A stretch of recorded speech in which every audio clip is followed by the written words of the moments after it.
Que a graça e a paz da parte de Deus, nosso Pai, e da parte do Senhor Jesus Cristo seja com todos os irmãos. Fiquei um tempinho, sem postar, para que você tenha tempo de dar uma olhadinha nos vídeos anteriores.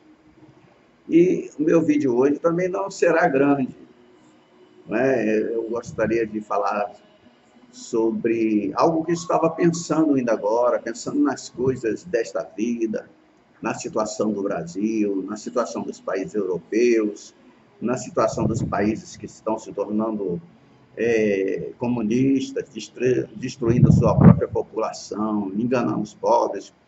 E me lembrei de algo que eu sempre gostei de fazer, gosto até hoje. É um versículo bastante conhecido de todos vocês e resolvi compartilhar com vocês um pouquinho do que eu estava pensando. Buscai primeiro o reino de Deus. E aí, parando assim para meditar, para pensar, eu pensei que o nosso Senhor e Salvador Jesus Cristo, ele diz o seguinte: vós estáis preocupados com estas coisas e as estáis colocando em primeiro lugar. Mas não deveis agir assim. Isso é o que ele diz, vocês não devem agir assim. O que vocês têm que pôr em primeiro lugar é o reino de Deus e a sua justiça. E ele disse mais, Quando ele disse isso? Esse mais do que ele disse? Foi quando? Em que momento? Ele disse na oração modelo, que você bem conhece. E ele ensinou àqueles que o estavam ouvindo a oração modelo, até hoje recitada em quase que todas as igrejas. Vós buscais a Deus. Naturalmente, vocês têm interesse pela vida neste mundo em que vocês estão, que nós estamos, Mas não comecem dizendo: o pão nosso de cada dia nos dai hoje. Não comecem assim. Vocês devem começar por outro ponto de partida. E qual é esse ponto de partida? Pai nosso que estais nos céus, santificado seja o teu nome. Venha o teu reino. Faça-se a tua vontade, assim na terra como no céu. Depois, e somente depois, é que vocês vão pedir. O pão nosso de cada dia dá-nos hoje. Por quê? Só depois é que eu vou pedir. Porque ele diz: buscai em primeiro lugar, não o vosso pão de cada dia, mas sim o reino de Deus e a sua justiça. Vocês devem ter reparado que eu misturei no português, segunda pessoa do plural, que está sendo abandonada, mas eu gosto de citar exatamente como está a Bíblia, e às vezes eu troco vós por vocês, como todos nós estamos acostumados a utilizar hoje. Em outras palavras, meus irmãos, você tem que conduzir a si mesmo a essa posição.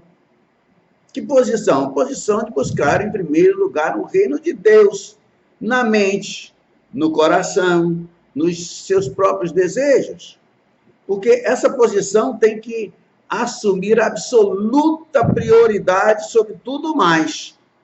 Nosso Senhor Jesus Cristo, ele estava dizendo aos seus ouvintes, e eu digo que continua dizendo hoje, como devem se comportar na qualidade de cristãos. É fácil dizer: eu sou cristão, mas me comportar como cristão não é tão fácil assim.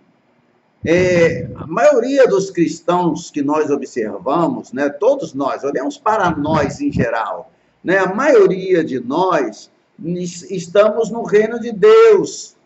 E porque estamos nele, nós devemos buscá-lo mais e mais. Quanto mais você buscar o reino de Deus, melhor. Nas palavras do apóstolo Pedro,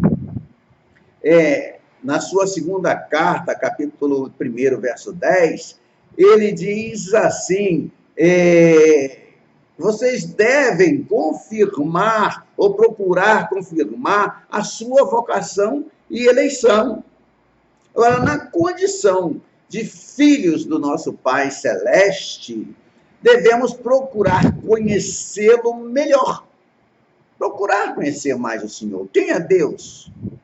Como Ele é? O que Ele é? O que agrada a Ele? O que eu devo fazer para conquistar? Ou procurar conquistar mais e mais o seu favor? Eu sei que Deus é graça. Eu sei que Deus é bom. Eu sei que Deus dá tudo. Porque Ele sabe que nós necessitamos. Mas eu, quando quero buscar alguma coisa, eu prefiro perguntar, Senhor, o que te agrada? O que tens preparado para mim? O que é que o Senhor deseja para a minha vida? Não é? Na condição de filhos, repito, do Pai Celeste, devemos procurar conhecê-lo melhor, cada vez mais. Você vê, por exemplo, o autor da carta aos Hebreus expressa isso muito bem quando ele diz, no capítulo 11, verso 6, o seguinte: é necessário que aquele que se aproxima de Deus creia que ele existe e que se torna galardoador dos que diligentemente o buscam. Agora eu digo a você, dê ênfase ao diligentemente. Muitos cristãos, eu posso dizer para você agora, perdem numerosas bênçãos. Eu estou falando bênçãos nesta vida. E por quê? Porque não buscam diligentemente a Deus. Não tomam muito tempo para buscar a sua face, a face de Deus. Espera-se do cristão que ele busque a presença de Deus diariamente, constantemente. É um versículo que diz, orai sem cessar, bem conhecido dos cristãos. Ele toma tempo, ele quem? O cristão, toma tempo, ele arruma tempo, ele arranja tempo, se ele quiser, para fazer isto. E eu posso ainda acrescentar que, acima de todos os outros fatos, está o mais glorioso de todos. O motivo pelo qual devemos buscar a Deus com muita diligência. Ou seja, o próprio Jesus Cristo, o próprio Senhor Jesus Cristo, que deu a vida por mim e por você na cruz do Calvário. Se ele não houvera derramado o seu sangue por nós, não seríamos cristãos hoje. Nós não existiríamos como igreja. E é importante que nós paremos para pensar sobre isso. São-nos dados nos evangelhos os pormenores da sua vida terrena, de maneira que podemos obter consolo nas horas de aflição. Não é verdade? Não é porque somos cristãos que, por diversas vezes, na nossa vida, não somos afligidos. Tem hora que a gente está numa situação que a gente não vê saída para nenhum lado. Olhamos para a direita, nada, para a esquerda, nada, para trás, nada, para frente, nada, e ficamos com o coração quase explodindo de aflição. Mas precisamos nos lembrar, tanto eu quanto você, de que o Filho de Deus em pessoa andou por este mundo. Jesus veio aqui. O Filho de Deus esteve aqui. E não há coisa alguma que ele não saiba da contradição dos pecadores em contraposição a ele. Ele sabe o quanto é detestado no meio dos homens, não é? Se não houver uma mudança em nossos corações, e essa mudança provocada pelo próprio Espírito de Deus, nós não amamos Jesus. Nós dizemos que amamos, nós dizemos que sabemos quem ele é, que confiamos nele, que sabemos que ele está à direita do Pai, nas alturas, mas quando alguém nos pergunta, você quer entregar o comando da sua vida a Jesus Cristo? A resposta é curta, simples, pequena, não. Eu vou pensar mais um pouco, eu vou deixar para mais tarde. Essa é a resposta que nós temos tido. E as pessoas falam assim, da boca para fora, de onde nós ouvimos Deus dizer, vocês me honram de lábios, mas o vosso coração está longe de mim. Isso, meu querido amado ouvinte, amigo, irmão, você que me assiste, você que acompanha meu canal, você sabe que eu não estou exagerando. Embora, sendo Jesus o Filho de Deus, ele sabia o que era ficar cansado, exausto, sabia o que era enfraquecer-se fisicamente, suar gotas de sangue em agonia, até isso ele sabia. Sabia o que era enfrentar o mundo inteiro e todo o poder de Satanás e do inferno acumulado contra ele. Em Hebreus 4,15, está escrito o seguinte, porque não temos sumo sacerdote que não possa compadecer-se de nossas fraquezas. Antes, foi ele tentado em todas as coisas, à nossa semelhança, mas sem pecado. Ou seja, ele não deu lugar à tentação. Foi tentado, mas resistiu a ela, não pecou. E se há alguém que nunca pecou, foi Jesus Cristo. Ele e somente ele. Não há nada, eu quero frisar, antes de concluirmos nosso vídeo de hoje, não é verdade? Não há nada que ele desconheça da nossa fraqueza e da nossa fragilidade. Viu? Eu, às vezes, conversando, ensinando, de uma maneira bem informal, eu digo assim, Deus, quando se fez carne, ele veio aprender conosco. Ora, se ele é o Todo-Poderoso, ele é onisciente, ou seja, sabedor de todas as coisas, né? Ele é onipresente, mas agora eu quero me frisar na onisciência. Eu falo assim, ele veio aprender com o homem. Aprender o quê? O que nós poderíamos ensiná-lo? O que ele poderia aprender conosco? Ele que é onisciente, ele que sabe todas as coisas, ele que tem conhecimento de tudo. Ele veio aprender algo conosco, sim, porque ele nos fez. Mas, se nós disséssemos para ele, Pai, eu estou triste, ele não sabia o que era tristeza, porque Deus não se entristece. Pai, eu estou sentindo dor, ele não sabia o que nós estávamos sentindo, porque Deus não sente dor. Se nós disséssemos, Pai, estou com medo, ele também não saberia o que era isso, porque Deus não sente medo. Deus não tem esse tipo de coisas que o ser humano tem. Não é? Ai, Senhor, eu estou com uma angústia. Como? Deus não se angustia. Então, ele se fez carne. E ao se fazer carne, ele habitou entre nós. Ele se fez 100% humano, embora fosse 100% Deus. Então, ele veio aprender o que é sangrar. Ele soube a dor que alguém sente quando um cravo atravessa a sua mão, não é? Rasgando tudo, e quando alguém é pregado na cruz, numa cruz.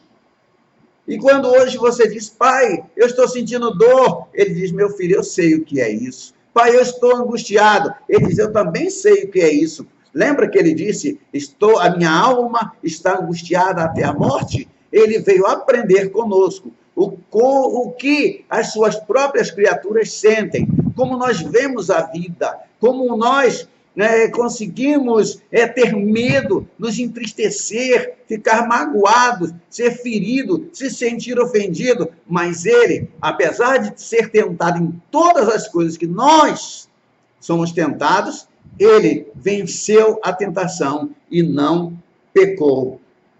A encarnação, meus amados, não é uma mera ideia, é um fato. E diz lá em João capítulo 1, verso 14. E o Verbo se fez carne. E em nossa agonia e fraqueza, podemos sempre voltarmos para Ele.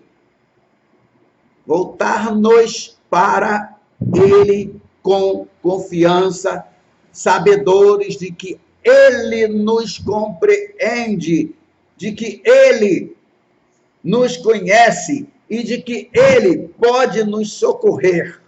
O Filho de Deus fez-se homem para fazer-se o nosso perfeito sumo sacerdote e para que pudesse conduzir-nos a Deus. E eu posso dizer, ao concluir esta nossa mensagem para hoje, que a minha esperança se ergue sobre o Redentor, sobre o sangue e a justiça de Cristo, o Senhor. Quando muitas e muitas vezes as trevas parecem seu rosto velar, quer dizer, parecem esconder o rosto de Cristo para que eu não contemple, eu já aprendi a repousar em sua graça que não muda nunca, em sua graça incomparável, em sua graça singular.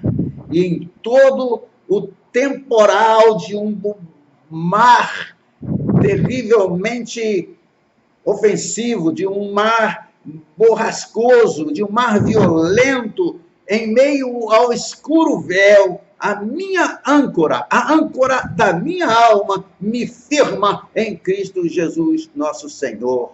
Eu busco socorro nele, porque Cristo é a minha rocha eterna, e em sua justiça, porque eu não tenho justiça minha, mas na justiça dele é onde eu me firmo, pois qualquer outra base que eu procurar para me sentir firme é areia movediça. Você pode ter certeza disso.